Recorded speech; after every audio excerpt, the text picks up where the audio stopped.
Une fois de plus, je suis assez contente de faire cette petite vidéo pour tous ceux qui arrivent en Chine. En fait, cette vidéo va constituer en quelque sorte un petit guide de survie pour les nouveaux arrivants en Chine, bon, précisément à Shanghai pour ma part.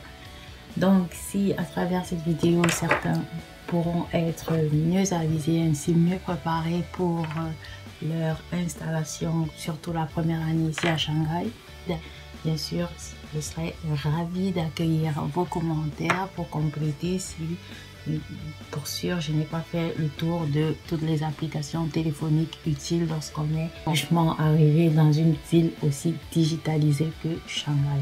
Parce que ce qu'il faut savoir, c'est qu'en matière de digitalisation, vraiment, Shanghai est une ville, mais même en Europe, on ne trouve pas ça, quoi. Même en Europe, le niveau n'est pas encore aussi perfectionné, aussi élevé que le niveau de digitalisation qu'on trouve dans Shanghai. Parce que, imaginez-vous que ne serait-ce que les simples portes des toilettes ou encore juste les services de paiement à la cantine, tout est digitalisé, tout passe par code QR, par carte.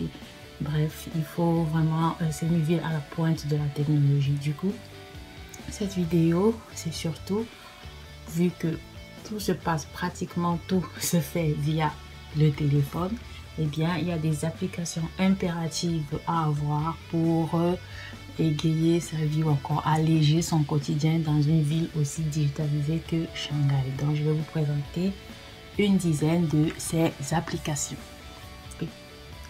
Première application, la seule, si je puis dire, qu'il faut absolument avoir, c'est WeChat.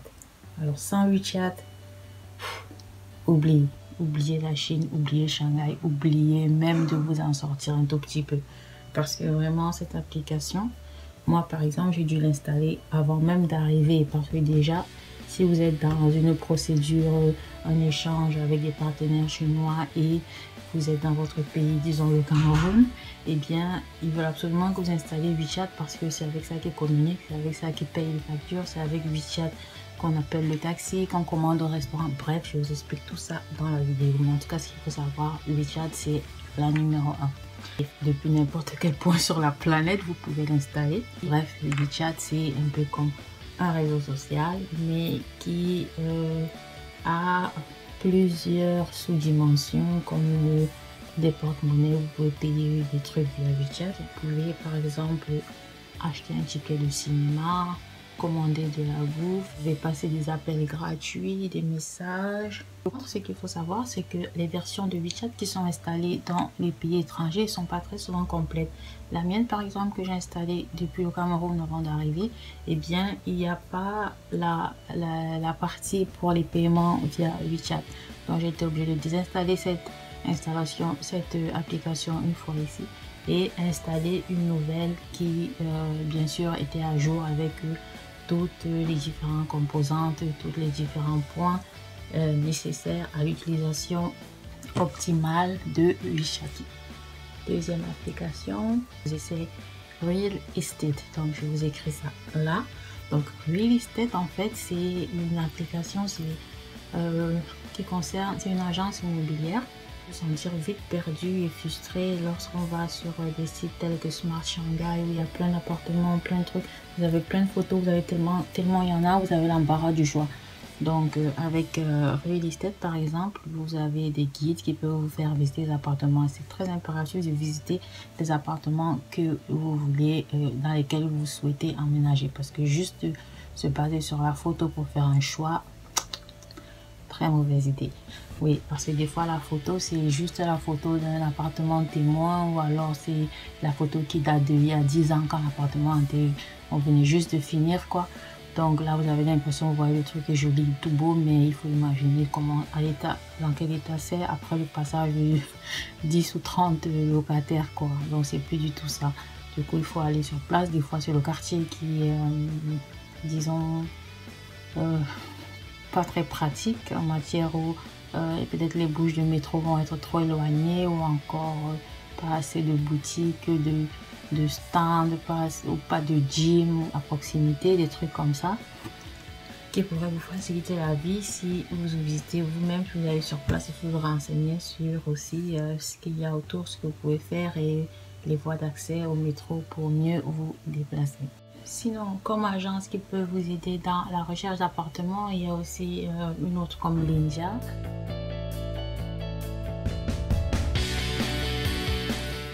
Mais bon, le retour de certains spots n'était pas très bon, du coup, vous êtes avisé, vous pouvez vous faire votre idée vous-même. Hein. C'est pas tous qui ont une mauvaise expérience, mais en tout cas, pour la plupart, ils m'ont déconseillé, moi par exemple, de passer par Linja.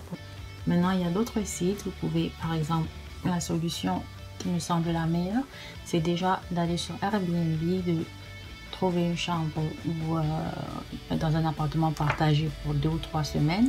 Et pendant ce temps, vous vous donnez justement le temps de chercher, de visiter vous-même les appartements, vous-même les chambres dans lesquelles vous emménagerez. Donc, je vous laisse d'autres sites dans la description. C'est justement des sites qui aident à la recherche de logement.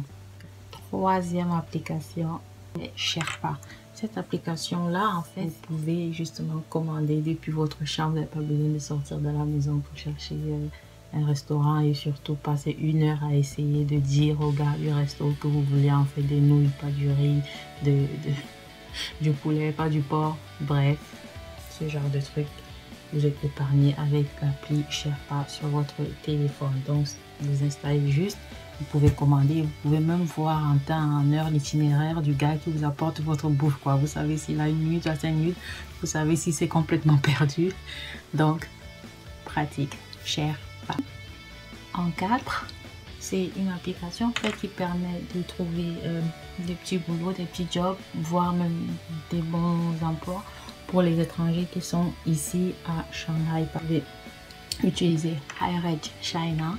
Et sur cette appli, vous avez une liste de jobs, d'opportunités de travail que vous pouvez consulter. Vous pouvez ainsi trouver de quoi faire si vous avez du temps libre ou s'il vous faut un autre boulot et que vous êtes étranger ici à Shanghai. Sinon, en dehors de HireEdge China, il y a aussi une application comme Meet You Go qui semble faire dans le même domaine. Donc, je vous laisse le site web dans la description. En 5, franchement, c'est une application qui sauve la vie, qui sauve le porte-monnaie. C'est Taobao et puis je l'associerai à Tmall. Donc ça fait 2 en fait, 2 en 1. Mais il faut savoir Taobao c'est la première, la plus grande.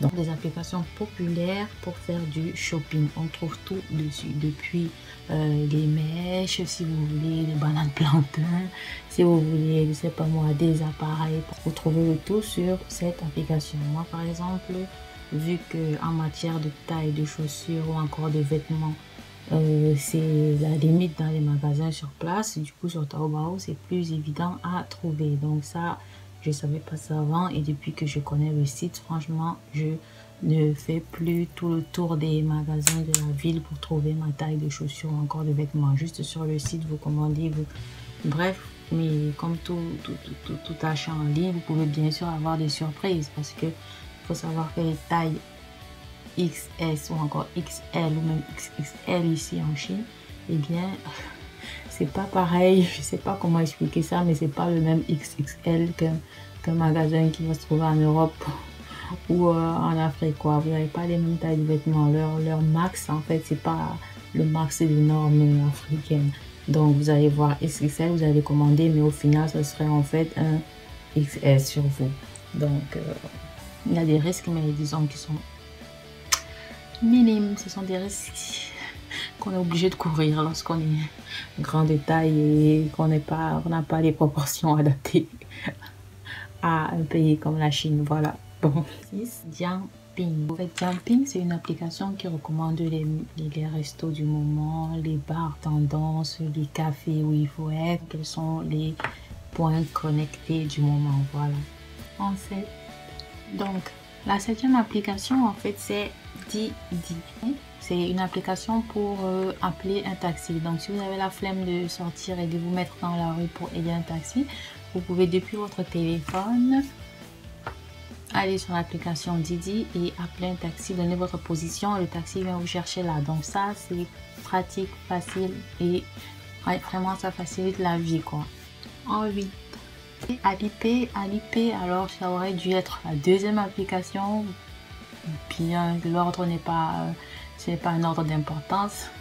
La preuve, Alipay en 8e, pourtant c'est vraiment au même titre que WeChat, c'est une des applications à voir absolument parce que dans tous les magasins, depuis les petits restos, depuis les petits restos du coin, du quartier, eh bien vous pouvez payer avec Alipay. Vous avez juste à montrer votre QR code sur le téléphone et vous payez. Donc dans les grands magasins, les petits magasins, partout et pour tout et n'importe quoi, même le taxi vous le payez avec Alipay. Le principe en fait c'est d'attacher votre carte bancaire à votre compte Alipay. Du coup vous avez bien sûr votre argent qui est directement associé à votre QR code quoi. Donc tout ce que vous scannerez, tout ce qui sera scanné, et bien tant que vous avez de l'argent sur votre carte bancaire, vous avez l'argent dans votre téléphone et vous pouvez payer partout où vous êtes et pour tout et n'importe quoi. Donc Alipay, très pratique partout. Là franchement il y a que les étrangers qui utilisent encore le cash. Tous les Chinois sont en mode Alipay sur le téléphone. En 9, Mobike pour les vélos. Pour louer des vélos dans la ville, en fait, les vélos de la ville. En fait, vous avez ces vélos jaunes là qui sont garés un peu partout dans la ville. Et lorsque vous avez cette application, vous avez un compte bien sûr. Et là, avec votre compte, vous n'avez qu'à scanner le code sur le vélo. Et du coup, vous pouvez, je crois que c'est l'heure, je sais plus trop, un truc comme ça. Je n'ai jamais utilisé parce que c'est pas faire du vélo, mais ça a l'air vraiment très pratique et ça facilite la vie quoi. Parce qu'en plus il y en a un peu partout dans la ville et vous pouvez utiliser, c'est très facile d'utilisation. Vous avez toujours un vélo quelque part à côté au cas où vous ne voulez pas marcher à pied, ou vous ne voulez pas prendre le métro, ou vous voulez faire un peu d'exercice. Bref, Mobike c'est aussi une application à avoir lorsqu'on aime faire du vélo.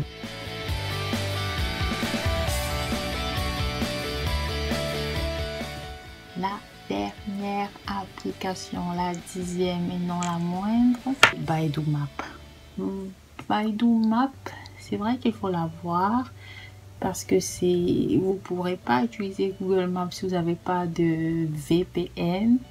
Donc si vous n'avez pas de réseau personnel virtuel sur votre téléphone, tout ce qui est Google appli, oubliez. Alors il y a des équivalents bien sûr comme par exemple ce Baidu Maps qui est l'équivalent de Google Maps, sauf que Baidu Maps c'est tout en chinois, également le nom, les adresses et tout. Donc si vous êtes étranger, vous ne savez pas lire les caractères, c'est pas trop nécessaire de l'avoir parce que de toute façon vous ne pigerez rien du tout. Donc c'est toujours mieux en fait avant même d'arriver d'installer un VPN sur son téléphone. Comme ça vous pouvez utiliser les mêmes applications que vous avez l'habitude d'utiliser, les mêmes applications Google quoi, qui vous aident bien à vous localiser en d'autres termes. Si c'est Google Maps que vous utilisez, et bien il y a des trucs comme ExtrailVPN ou encore NordVPN. Bref, il y en a plein, je vais vous laisser dans la description. C'est tout ce que j'avais à dire sur les 10 applications à avoir lorsqu'on arrive nouvellement en Chine, précisément à Shanghai pour ma part, et qui vous rendent la vie facile et qui surtout vous permet de toujours rester, de ne nécessiter de rien. En fait, ces applications vous aident à avoir ce que vous voulez, quand vous voulez et où vous voulez. Merci d'avoir suivi la vidéo. Si vous avez aimé, likez, commentez et partagez. Peace.